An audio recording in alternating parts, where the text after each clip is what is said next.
or they will have to start charging higher prices. Period. And that's it. Going to take a quick break. We'll be right back.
All right.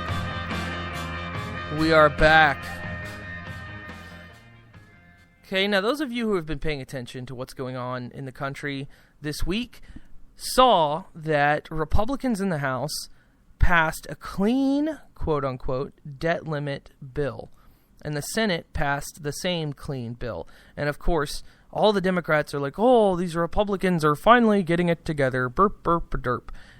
And talking about how dignified it is to work together and how things need to get done, and they're finally getting done, and all this baloney.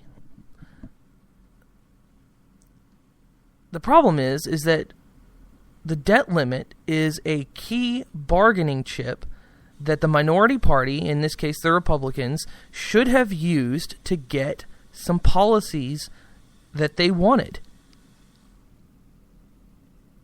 Republicans, after the debt limit fight last time that included a filibuster and a government shutdown, wasted a bargaining chip. They threw it away. They said, I know in this chess move that is politics, we're going to give up ground and gain nothing, but I'm going to do it anyway. Now, I know a lot of people are thinking, you know, government shutdown's bad for the economy, and they'll close down the monuments again, and it was so horrible, and everybody will blame Republicans, and Look, Republicans like Boehner and McConnell and Lindsey Graham gave up on this fight without even having it. And a lot of people say, well, look at what happened last time and all this other nonsense. This is the opposite of what happened last time. And at least last time, there was a chance at getting some spending cuts put into place. With the way that they're doing things now, Republicans are basically ensuring that they will not have a say in how the country is governed. So half the country is getting no say in the laws of the land. Half the country is not being represented. Now that especially includes any fiscal conservative, Democrat, Libertarian, etc. Anybody who thinks government is too big or spending too much lost an opportunity to be represented in their government because of the actions of the Republican leadership. Republicans forfeit a fight without even having it, because they saw the effects of the media last time and polling, and they said, oh, geez, we can't do this. We're just not going to get anywhere, and we're going to lose, and we'll never win an election again. They did not learn the lesson from the last shutdown. A part of it comes back to the Margaret Thatcher statement. First you win the argument, then you win the election. Republicans aren't even trying to make the argument anymore. They're saying, oh, well, the government needs to spend less money. And then when it comes time to act on it, they balk. They lose their nerve and they cave. Now, last time you had Ted Cruz and Rand Paul and Mike Lee and Rubio standing up and saying, look, we're going to help govern. We're going to have a say in the government. We need to cut spending. Give us some spending cuts and we'll give you what you want. Negotiate with us. And the Democrats refused. Namely, because they knew weak-willed Republicans like Boehner and McConnell would cave. And they're saying, oh, we don't want to shut down, we can't do that, da-da-da-da-da. And they'll sabotage themselves because they're not willing to do what it takes. Democrats have this reputation of never giving up and always fighting to the end because they believe that what they want is right. For some reason, we've got conservatives in leadership right now, and I mean fiscal conservatives, I don't mean literal conservatives. We've got people who claim to believe in small government, in less spending, who are afraid to stand up to big government people to make it happen.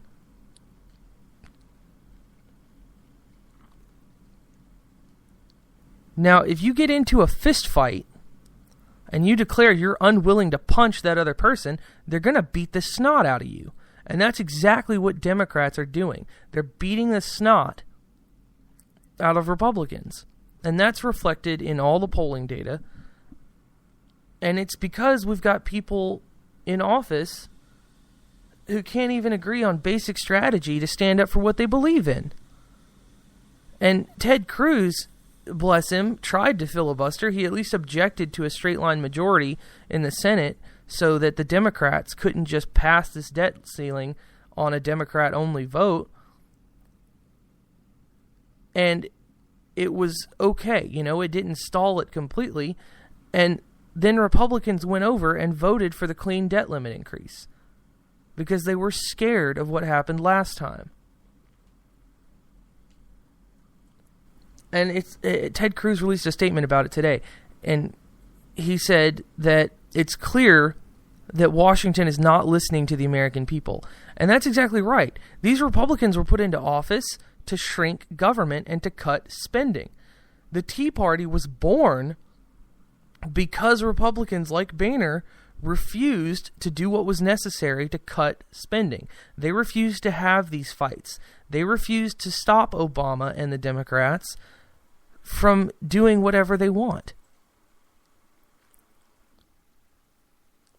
And so I think that all these Republicans have done have ensured that their Tea Party primary candidates beat them.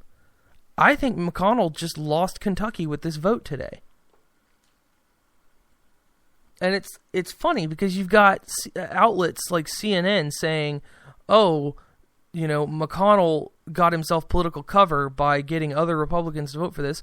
That's not going to matter. The people in Kentucky are going to stand up and vote his butt out of office because he did not fight for them.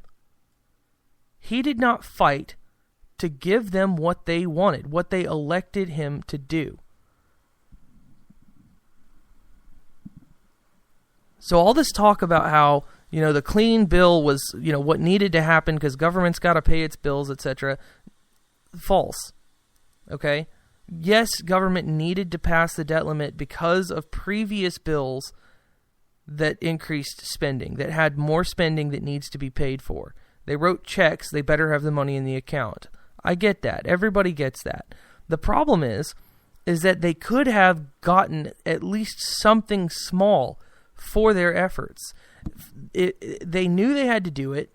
Democrats knew it, Republicans do it. Republicans could have at least gotten a small spending cut somewhere for this. Obama's bragging about these low deficits that he's created and how he's reducing the country's debt.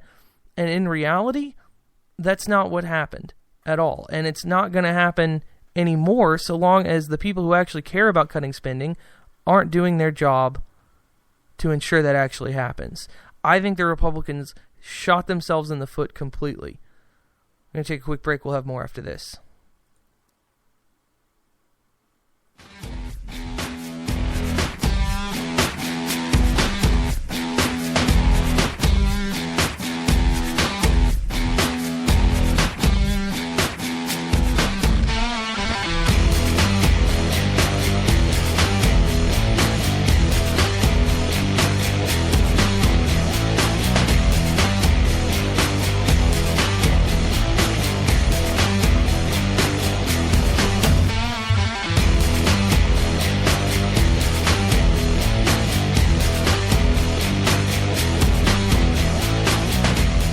Okay, so there is some interesting news out of Florida that I think everyone will like, or at least be interested in. An openly gay Republican is running for Congress in Florida.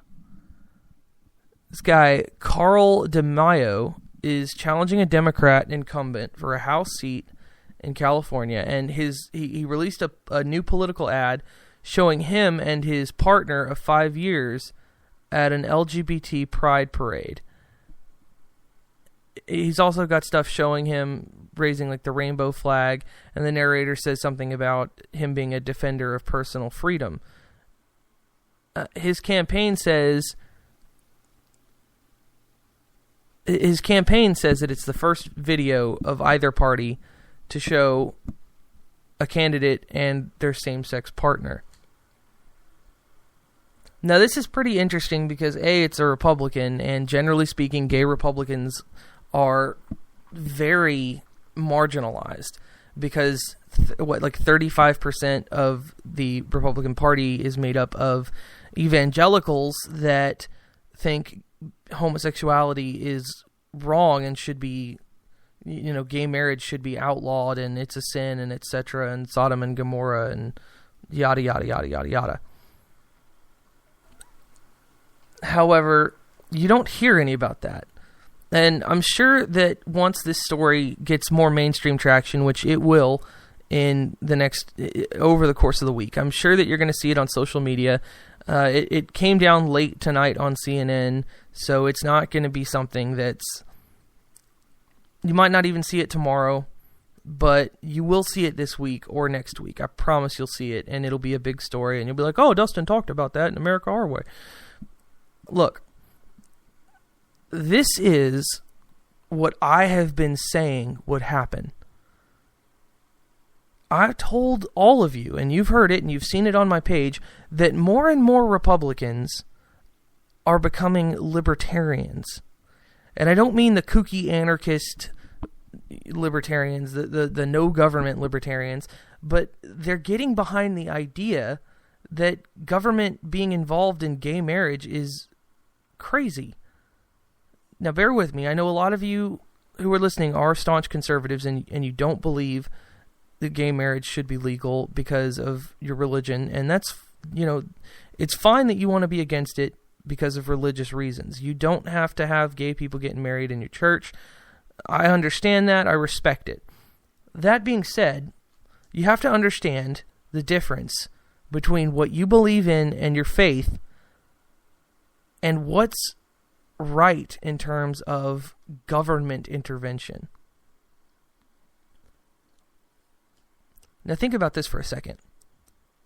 What right does government have to say that homosexuals cannot get married? And when I say married, I mean sign a contract saying that half their stuff belongs to another person, that person should inherit their stuff if they die, that person is their health proxy if they're in the hospital and can't make decisions for themselves,